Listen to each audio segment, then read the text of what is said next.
Bienvenidos, gracias por acompañarnos. Hoy trataremos el tema de la teoría de aprendizaje conductista.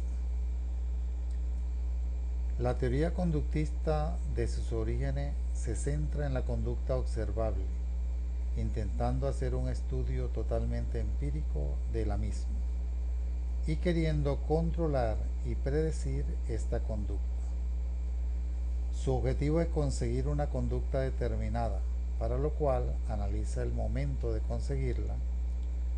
La teoría conductista postula el aprendizaje por condicionamiento a través del modelo estímulo-respuesta.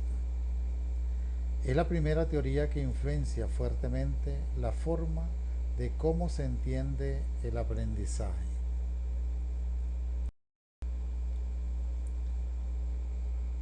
Podemos definir entonces la teoría conductista como el estudio de costumbres que se pueden observar y medir, o como una corriente de la psicología que defiende el empleo de los procedimientos estrictamente experimentales para estudiar el comportamiento observable, la conducta, considerando el entorno como un conjunto de estímulos-respuesta, o también como una teoría psicológica que se ocupa principalmente de los estímulos que inciden en los órganos sensoriales de un organismo y de la respuesta que dichos estímulos provocan. De la teoría conductista surgen dos variables: condicionamiento clásico, el cual describe la relación estímulo-respuesta. Ante estímulos adecuados se obtendrán respuestas deseadas. Y el condicionamiento operante, el cual busca la consolidación de la respuesta según el estímulo, es decir, buscando los reforzadores necesarios para implantar esta relación en el individuo.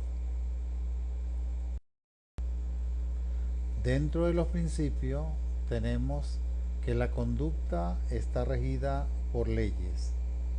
Está sujeta a las variables ambientales. Las personas responden a las variables de su ambiente. Las fuerzas externas estimulan a los individuos a actuar de cierta manera, ya sea realizando una conducta o evitándola. El aprendizaje como un cambio conductual. Hay aprendizaje cuando existe un cambio conductual. En términos educacionales, esto quiere decir que los profesores podrán determinar si sus alumnos han comprendido la materia cuando pueden mostrar cambios, por ejemplo, en los resultados de sus exámenes. Los profesores no sabrán si sus alumnos han aprendido si no tienen evidencia concreta. Las conductas adquiridas pueden ser modificadas. Estas pueden ser modificadas por los principios del aprendizaje. Hay evidencia empírica de cambios efectivos al manipular las condiciones de estímulo en el medio o sustituyendo la respuesta conductual. Al cambiar la conducta se reportan cambios en los sentimientos y en las actitudes.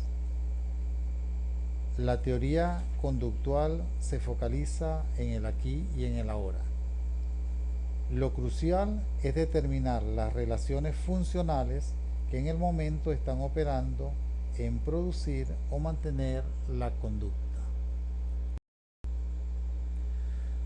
Dentro de los referentes teóricos conductistas tenemos a Iván Pavlov, fisiólogo y psicólogo ruso, muy conocido por sus experimentos con perros que dieron lugar a lo que hoy en día se conoce como condicionamiento clásico.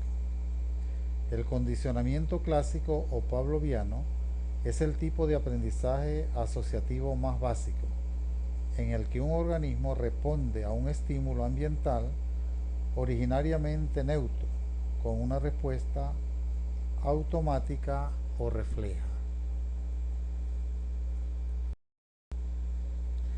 Experimento del perro y la campana de Pavlov.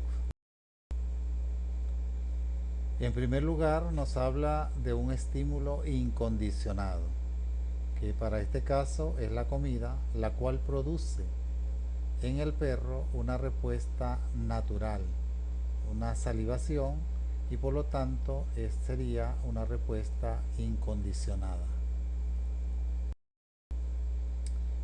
Nos habla del estímulo neutro, es decir, que antes de condicionar la campana, asociándolo o colocándola previamente a la comida, en el perro no se genera ninguna respuesta. El estímulo condicionado. La campana, que era un elemento neutro, al sonarla antes de darle la comida al perro, pasa a ser un estímulo condicionado. El estímulo condicionado, cuando ya el perro ha asociado el sonido de la campana con el alimento que va a recibir, comienza la salivación.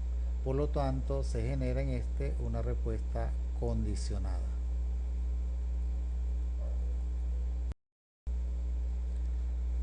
John Watson, psicólogo estadounidense, que afirmó que para ser verdaderamente científica la psicología debería centrarse en la conducta manifiesta en lugar de los estudios mentales y conceptos como conciencia o mente, que no podían ser analizadas de forma objetiva. En un conocido y controversial experimento, Watson y su ayudante Rosalie Rainer consiguieron provocar una fobia a las ratas a un bebé de 9 meses, el pequeño Albert, demostrando que la conducta humana no solo es predecible, sino que también puede ser modificable.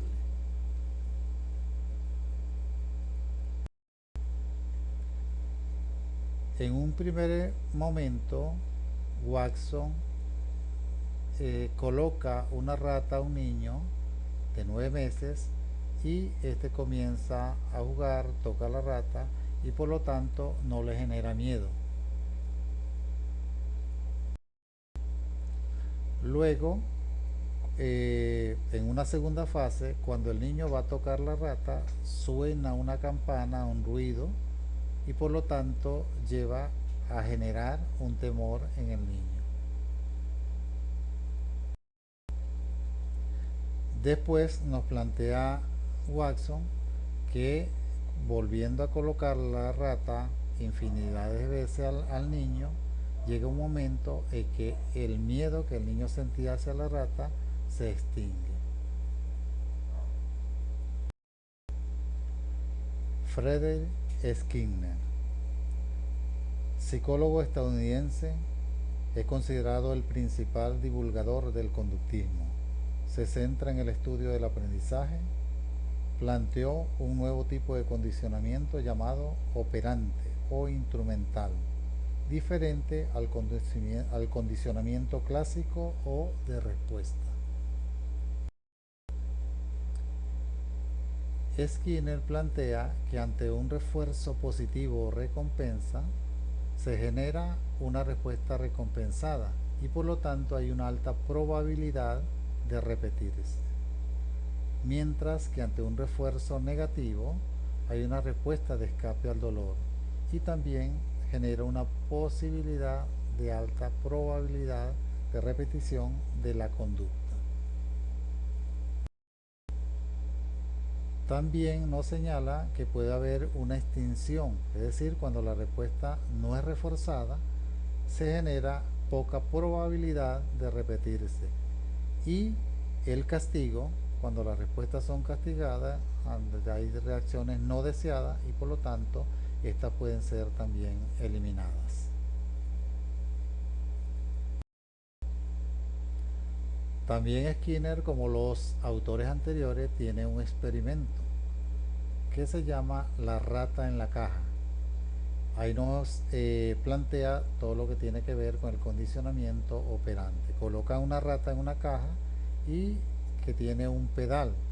La rata presiona el pedal y le obtiene comida. Por lo tanto, este es un refuerzo positivo.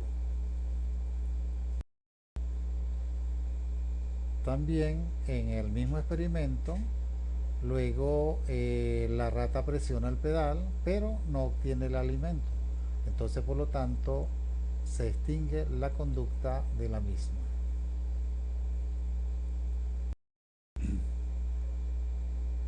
Albert Bandura, psicólogo canadiense-estadounidense, teórico experimentador del aprendizaje social.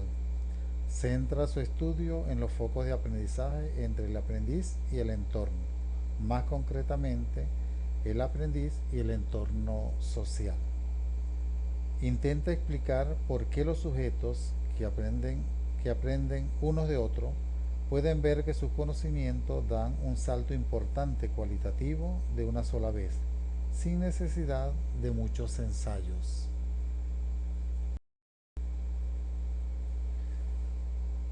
Bandura se basa en que los aprendizajes del individuo se dan mediante la interacción social con los demás. Tiene también Bandura un experimento llamado experimento del muñeco bobo, donde él se permite comprobar cómo se adquiere la conducta a través de la imitación.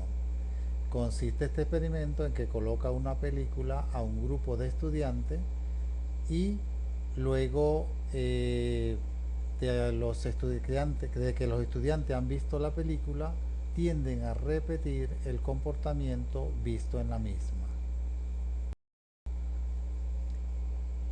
Entre algunos elementos clave de la teoría del aprendizaje social de Bandura tenemos la interacción recíproca, que tiene que ver con la conducta, el ambiente y la persona, y donde estos tres elementos interactúan unos con otros. Se distinguen dos tipos de aprendizaje: el de las consecuencias de las propias acciones y el de las consecuencias de los modelos por medio de la acción. Existe, por lo tanto, en el aprendizaje modelos de los cuales adquirimos un conocimiento y hay un desempeño cuando se pone en práctica lo que hemos aprendido de estos modelos.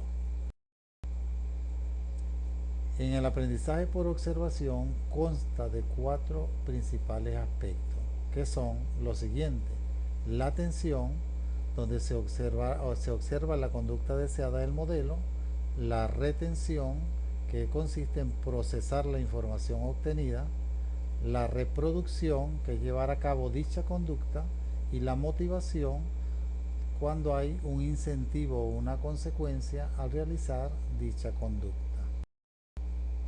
Esto es, a grandes rasgos, la teoría conductista y un poco los planteamientos que han hecho cada uno de estos autores que hemos reseñado hasta ahora. Muchísimas gracias por su atención.